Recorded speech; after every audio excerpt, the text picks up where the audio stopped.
Yang pertama yang harus kita bahas yaitu pengertian biologi, di mana biologi berasal dari bahasa Yunani yaitu bios yang berarti makhluk hidup dan logos yang berarti ilmu. Jadi, biologi adalah ilmu yang mempelajari mengenai makhluk hidup. Selanjutnya, tingkat organisasi kehidupan. Tingkat organisasi kehidupan adalah tingkatan yang dimulai dari bagian paling sederhana hingga yang paling kompleks pada makhluk hidup. Tiap tingkatan dari organisasi kehidupan memiliki peranan yang penting dalam mempelajari biologi. Tingkat organisasi kehidupan dimulai dari sel, organel, jaringan,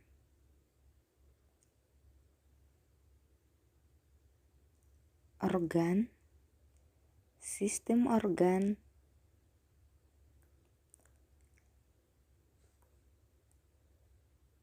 organisme atau individu, terus populasi, dan komunitas, dan bioma.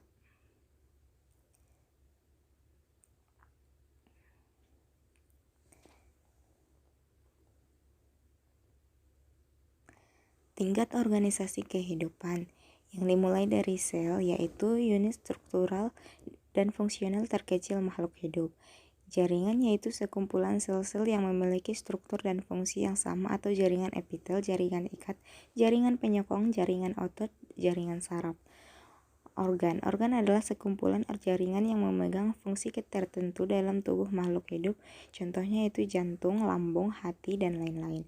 Sistem organ, gabungan organ-organ yang melaksanakan fungsi fisiologis tertentu, atau sistem pernapasan, sistem pencernaan, sistem ekskresi, dan lain-lain.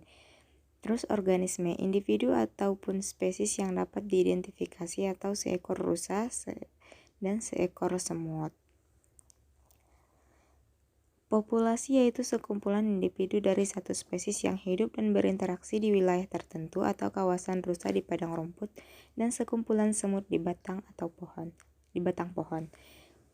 Selanjutnya komunitas yaitu sekumpulan populasi makhluk hidup dari berbagai spesies yang hidup dan berinteraksi di suatu wilayah tertentu, atau kumpulan ikan di laut, kumpulan hewan buas di padang rumput Afrika.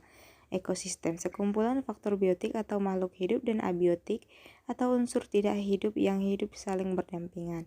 Dan bioma, daratan luas dengan jenis tumbuhan dan hewan tertentu atau bioma gurun, bioma taiga, bioma tundra. Selanjutnya yang terakhir yaitu biosfer, yaitu keseluruhan bioma dan organisme lain. Permasalahan biologi. Contoh permasalahan biologi.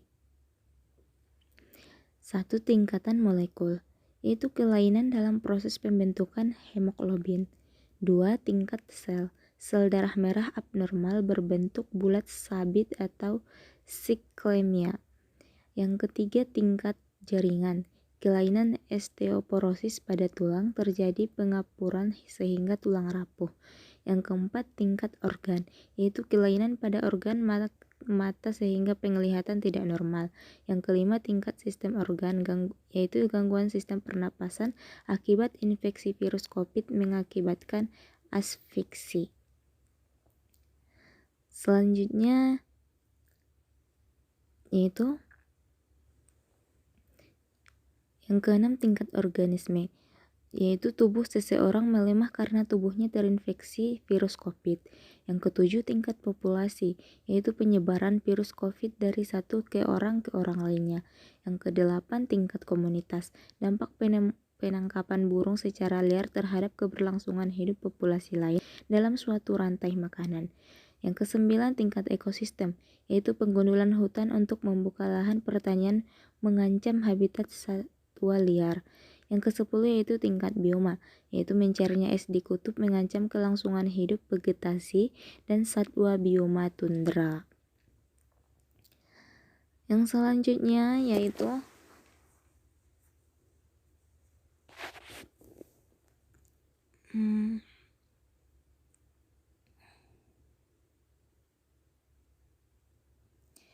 cabang ilmu biologi.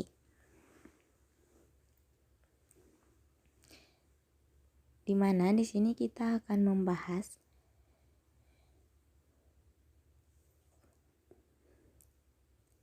yang pertama yaitu genetika. Objek yang dipelajari itu penurunan sifat. Yang kedua sitologi, yang ketiga histologi, yang keempat anatomi, yang kelima fisiologi, yang keenam morfologi, yang ketujuh embriologi, yang kedelapan teratologi, yang kesembilan patologi, dan yang kesepuluh yaitu imunologi, di mana objek yang dipelajari itu dapat dilihat pada tabel.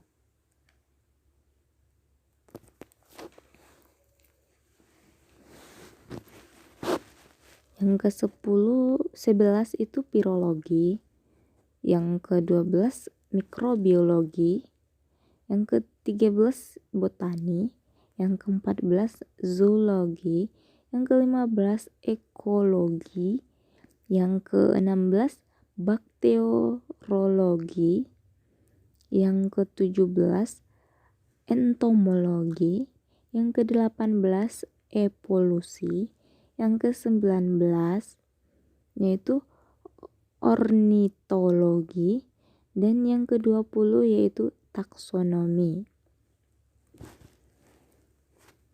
Taksonomi ini mempelajari klasifikasi makhluk hidup. Dan yang selanjutnya yang akan kita bahas yaitu manfaat biologi. Yang pertama, manfaat biologi di bidang kedokteran. Dengan sitologi dan histologi, manusia bisa mengembangkan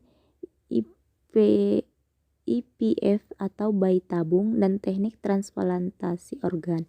Dengan mikrobiologi kita bisa mempelajari penyakit-penyakit yang disebabkan infeksi mikroorganisme. Dan virologi bisa kita mempelajari proses pembuatan vaksin. Yang kedua yaitu manfaat biologi di bidang pertanian. Dengan botani, histologi, genetika, bioteknologi, kita bisa mengembangkan teknologi kultur jaringan, tanaman transgenik. Yang ketiga yaitu bidang peternakan. Dengan zoologi, anatomi hewan, fisiologi hewan, dan genetika kita bisa menghasilkan ternak unggul melalui persilangan atau inseminasi buatan. Yang keempat, manfaat biologi di bidang pertambangan, yaitu dengan ekologi dan mikrobiologi kita bisa memurnikan logam dengan bakteri atau Thiobacillus ferocsidans. Yang ketiga, di bidang industri, dengan zoologi, botani, taksonomi, mikrobiologi, biokimia, bioteknologi kita dapat memanfaatkan zat-zat tertentu yang dihasilkan oleh makhluk hidup. Dan yang selanjutnya yaitu metode ilmiah. Metode ilmiah adalah langkah-langkah sistematis yang dilakukan oleh seorang peneliti dalam menjelaskan fenomena alam atau masalah yang terjadi. Langkah-langkahnya sebagai berikut. Yang pertama yaitu merumuskan masalah. Yang kedua, observasi atau mengumpulkan data. Dan yang ketiga yaitu membuat hipotesis. Dan yang keempat yaitu melakukan percobaan atau eksperimen. Dan yang kelima dan yang terakhir itu kita membuat kesimpulan. Maka yang selanjutnya yaitu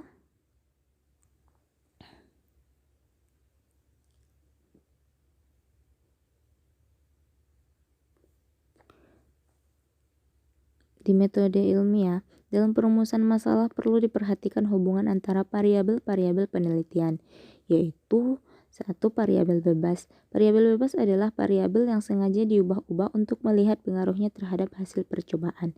Yang kedua, variabel terikat, yaitu variabel yang diukur atau diamati sebagai hasil percobaan.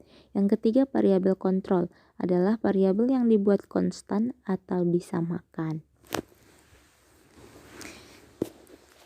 Perumusan masalah biasanya ditandai dengan kalimat pertanyaan. Contoh, apakah ada pengaruh intensitas pemberian pupuk terhadap pertumbuhan jagung? Atau, Apakah intensitas pemberian pupuk mempengaruhi pertumbuhan jagung?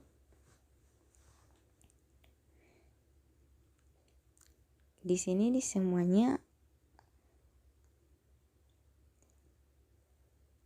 yang pertama itu disebut dengan variabel bebas, yaitu intensitas pemberian pupuk, dan yang kedua variabel terikat, yaitu pertumbuhan jagung.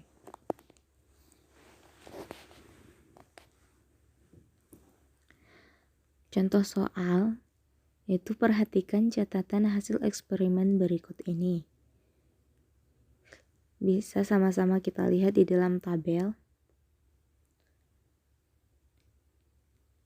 Dari data di atas, tentukanlah yang pertama yaitu variabel bebas, variabel terikat, variabel kontrol. Yang kedua judul penelitian, yang ketiga rumusan masalah, yang keempat hipotesis, dan yang kelima kesimpulan. Di sini variabel bebasnya yaitu cahaya, di mana di cahaya tersebut ada gelap, remang, dan terang. Yang variabel terikat itu pertumbuhan kecambah, di mana ada yang 9 cm, 5 cm, dan 3 cm. Yang variabel kontrol yaitu kadar air. Di sini kadar airnya sama-sama 50 ml. Judul penelitiannya yaitu pengaruh cahaya terhadap perkecambahan. Rumusan masalah yang dapat kita ambil itu adalah pengaruh cahaya terhadap perkecambahan.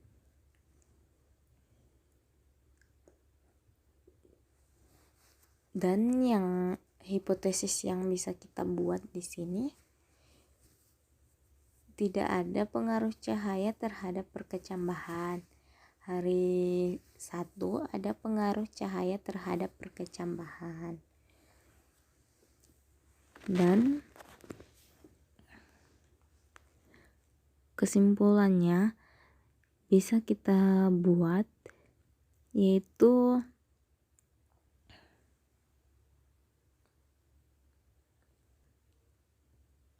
cahaya mempengaruhi perkecambahan atau pertumbuhan di tempat gelap lebih pesat.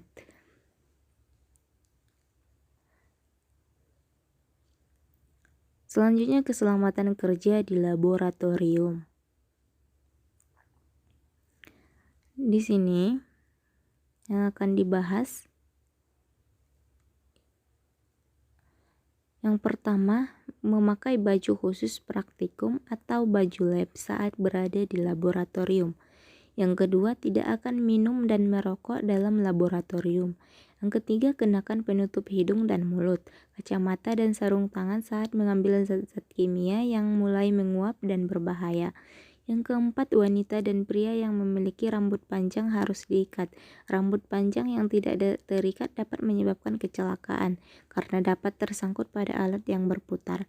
Yang kelima yaitu gunakan alat bantu seperti pipa kaca, pipet tetes, sendok plastik, atau pinset untuk mengambil zat-zat atau bahan kimia.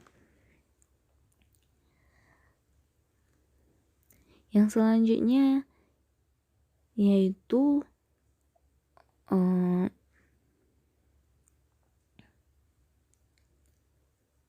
di sini ada simbol jenis bahaya yang ditimbulkan dan cara penanganannya ketika kita berada di laboratorium. Ini harus kita tahu ya teman-teman. Pertama itu zat yang mudah terbakar, contohnya alkohol, bensin. Cara penanganannya itu jauhkan dari api dan panas. Yang kedua, zat mudah meledak, contohnya campuran hidrogen dan air. Cara penanganan, gunakan zat tersebut sesuai prosedur yang benar. Yang ketiga, zat korosif, contohnya asam dan basa kuat. Cara penanganannya, cegah kontak langsung. Yang keempat, zat beracun atau racun, contohnya asam dan basa kuat. Cara penanganan, jangan minum, makan, atau kecap. Zat stimulatif dan pengiritasi, contohnya asam dan basa kuat. Cara penanganannya yaitu cegah menghirup senyawa radioaktif, contohnya uranium dan radium, yaitu penanganannya perhatikan aturan keselamatan jika menggunakan.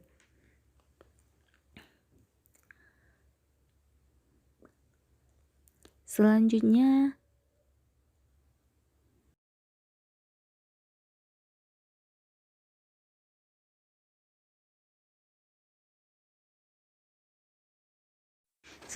metode ilmiah, suatu pendekatan sistematis dalam mencari ilmu pengetahuan dengan menggunakan pengumpulan data melalui pengamatan dan pengukuran, diikuti oleh tahap formulasi dan pengujian dan hipotesis untuk menjelaskan data yang ada, dikenal dengan metode ilmiah. Metode ilmiah modern dikatakan ditemukan pada abad ke-10 oleh seorang ilmuwan kelahiran Basra, Irak, Ibnu Haytham. Menurutnya, kebenaran hanya bisa didapat dari penyelidikan rasional dan pengalaman empiris. Yang selanjutnya yaitu